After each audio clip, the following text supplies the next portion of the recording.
Yang tidak nikmat adalah orang yang tidak menerima kalau itu bukan nikmat dari Allah.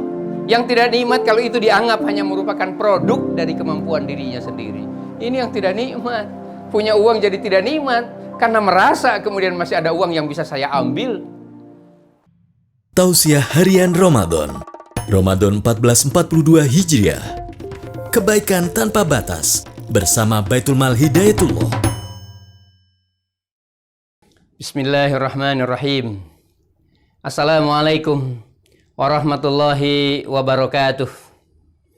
Alhamdulillahi rabbil alamin. Allahumma salli wa sallim wa barik ala rasulillah wa ala alihi wa ashabi ajma'in, amma ba'd. Insyaallah keluh kesah sudah pelan-pelan kita hindarkan. Mengeluh makna yang paling sederhana pelan-pelan kita ingin tinggalkan. Agar rasa bahagia ini identik dengan rasa syukur dan janji Allah. Siapa yang bersyukur, Allah akan tambahkan nikmatnya. Kalau dibalik siapa yang mengeluh, apa yang terjadi? Memang tersiksa batin kita, yang ada saja tidak bisa dinikmati. Maka keluh kesah akan menjadi lagu dari irama kehidupan keseharian kita. Bismillah ya. Fa bi ayyi ala'i rabbikuma tukadziban. Allah berujar, berfirman dalam Quran sampai 31 kali. Nikmat mana lagi yang mau kau bohongi? Artinya apa? Memandang nikmat, mendengar nikmat, duduk nikmat, berdiri nikmat, baring nikmat, buang air kecil nikmat, buang air besar nikmat, makan nikmat. Terus apa yang tidak nikmat?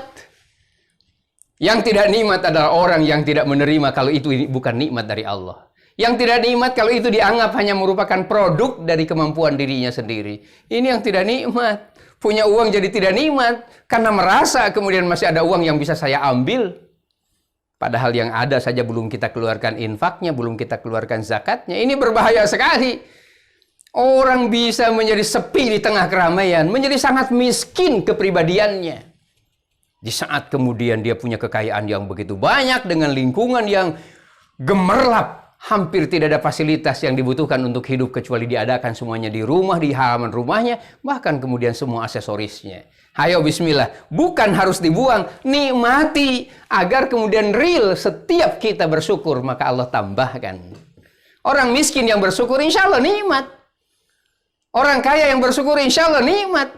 Sehingga bukan persoalan kemudian kaya dan miskin, kenikmatan adalah energi tumbuhan yang terus ditambah ketika kemudian mental kita adalah mental bersyukur. Mental tersenyum dalam keadaan papa maupun dalam keadaan kaya. Dalam keadaan sempit maupun dalam keadaan lapang. Bahagia bisa datang kalau kita syukuri. Alhamdulillah masih bisa baca Quran. Alhamdulillah masih bisa berdiri. Alhamdulillah masih bisa baring. Alhamdulillah tidak diusir. Alhamdulillah. Alhamdulillah, alhamdulillah. Maka produk dari alhamdulillah yang disadari dengan keimanan kita, itulah sesungguhnya energi yang akan menghantarkan kepada diri kita bahagia seolah tanpa batas. Fa bi ayyi ala'i rabbikuma tukadziban? Nikmat apa lagi yang kemudian mau dibohongi? Pada saat semuanya Allah karuniakan menjadi nikmat bagi kita. Berita dari Allah semuanya adalah penyikapan yang diperlukan dari diri kita terhadap ayat yang disampaikan pada diri kita. Ada peristiwa yang kemudian kelihatan menyakitkan, bahkan kelihatan musibah. Tapi peristiwa itu untuk mengingatkan agar kemudian kita tidak lalai kepada Allah. وَلَنُذِيقَنَّهُمْ مِنَ الْعَذَابِ الْأَدْنَى دُونَ الْعَذَابِ الْأَكْبَرِ لَعَلَّهُمْ يَرْجِعُونَ. Bahkan musibah yang datang pun hakikatnya agar kita kemudian bersyukur karena kemudian musibah itu datang, agar kemudian musibah yang lebih besar tidak terjadi dan kita kembali kepada Allah. Wajar 31 kali. Fabi ayyi ala'i rabbikuma tukadziban. Jangan dustakan nikmat-nikmat dari Allah. Jangan merasa tangan yang memproduksi karya lantas kemudian dia tidak mau kemudian mengangkat munajat lagi kepada Allah. Jangan karena tanda tangan yang menyebabkan kebijakan dan hadir kemudian menjadi manfaat, kecuali kemudian Allah takdirkan tangan ini berkenan untuk menjadi asbab kebaikan kebaikan dari sebuah keputusan politik atau keputusan administratif. Fabi ayyi ala'i rabbikuma tukadziban. Jangan dustakan.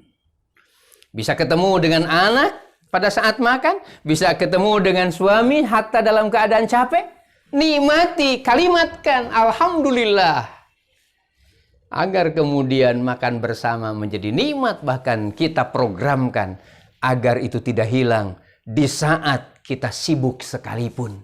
Jangan kesibukan, jangan pekerjaan, jangan kemudian nota yang membuat kita berambisi untuk masuk dalam ruang-ruang yang lebih hebat, menghalangi kita untuk menjadi orang-orang yang bersyukur kepadanya. Jangan waktu yang menurut kita tidak cukup untuk memproduksi karya, lantas mengejar karya yang lebih banyak di saat yang sama, minus dan miskin dari rasa syukur kepada Allah Subhanahu wa Ta'ala. Kayakan diri kita, senyumkan diri kita, lapangkan dada kita. Dengan pertanyaan Allah tadi. Fabi ayyi rabbikuma tukadziban, kita berkata dalam jiwa, insya Allah semua saya nikmati, semua saya syukur, semua saya sikapi. Agar kemudian kami mendekat kepadamu ya Allah. Sedekat-dekatnya, rahmati pekerjaan kami, rahmati rizki kami, rahmati rumah kami. Jangan dibiarkan kami punya rumah dan pekerjaan tanpa berkah-Mu ya Allah. Itu sikap kita dari pertanyaan Allah. Tentu itu salah satu pintunya. Masih banyak pintu lain dari ayat yang saya kemukakan tadi 31 kali Allah ulang. Aqulu qouli hadza astaghfirullahal azim li wa lakum. Assalamualaikum warahmatullahi wabarakatuh. Kebaikan tanpa batas. Siapapun dan dimanapun bisa berbagi.